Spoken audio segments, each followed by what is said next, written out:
as long as there's nothing outside bothering you, nothing to distract you, to snap you into what we think is reality, you go deeper and deeper, and you battle your own mind, and you move past everything that you think that you see, and finally, when you get down deep enough to the most micro levels, exactly what Mr. Sylvester James Gates was talking about, you find these unusual patterns that we're finding now in science, in quantum physics, and supersymmetry science.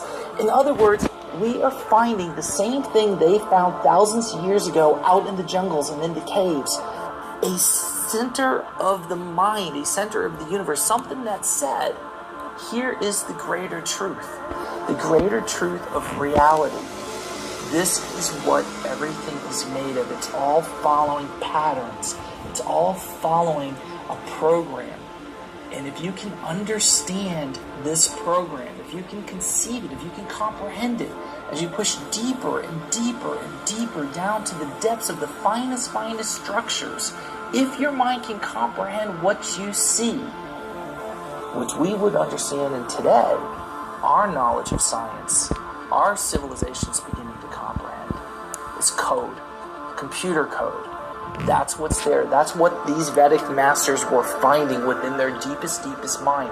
When they separated everything that they were, everything that they believed, everything that they thought, just removed everything that kept clawing and pulling and pushing on them to keep them in some kind of static state of mind, just moving along. They went so deep within their mind, they discovered the ultimate level of reality. And in so, the ability to change reality. If they found the code, the very structure that was written, and they were part of that code, and they could self-realize, self-become aware. This is what consciousness is. This is what self-realization is. This is awakening. When you hear the word awakening, what does that really fucking mean? It means that you begin to see reality in a different way. You no longer see what everybody else sees. You see something different. You see more. And that is realization. That is awakening from a sleep. That is a consciousness level. When you look out the world and you see the patterns and the structures, and you see that these patterns and these structures are repetitive, it's as if we are a collective following a pattern, that we are becoming predictable in life. As we develop technology, we begin to see the world, we begin to predict what human behavior is, we begin to predict behavior of animals and species and water currents and atmosphere changes. And eventually, as our technology gets more and more advanced, we will be able to predict the future without the future really being written, but actually somehow being able to look at the architecture of reality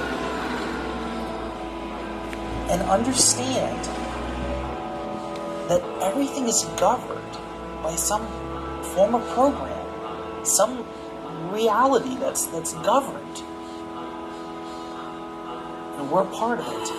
Every living thing, everything, is as if it was programmed or designed. Some say it was designed by God. Some say maybe it's a greater program. Some say it's maybe just some computer process that's running in the future. And we are all part of that petri dish of a program running. I find it ironic that we're stuck on a planet that's just circular. We can walk and we just come around to the other side. It's as if, hey, we don't want something to happen on this computer program, so let's make sure that it doesn't run into any interference of other programs out there. So we'll stick it on a ball. And then it just will cultivate like a petri dish, not tampered with, until eventually it evolves to a level that it springs wings and it can fly out of its petri dish, or in this particular case, off of itself, outside of itself. And then we can see what new equations it'll run when it mixes and blends with new species out in the universe.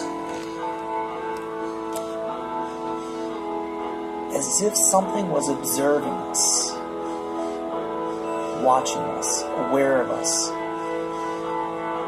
Like a computer being able to sense so many millions and trillions and infinitive amounts of variables, conscious of them all, knowing that all of them are energetically connected, a oneness, and something is connected to all of it, monitoring it, until eventually it can mature to the next level to the next level of its program, its evolution, and move outside of its singular program because it's met one level of its end. It's able now to begin to extract itself outside of itself, introducing new possible variables, as if whatever was watching, whatever was observing, was very interested to see each level of its progression.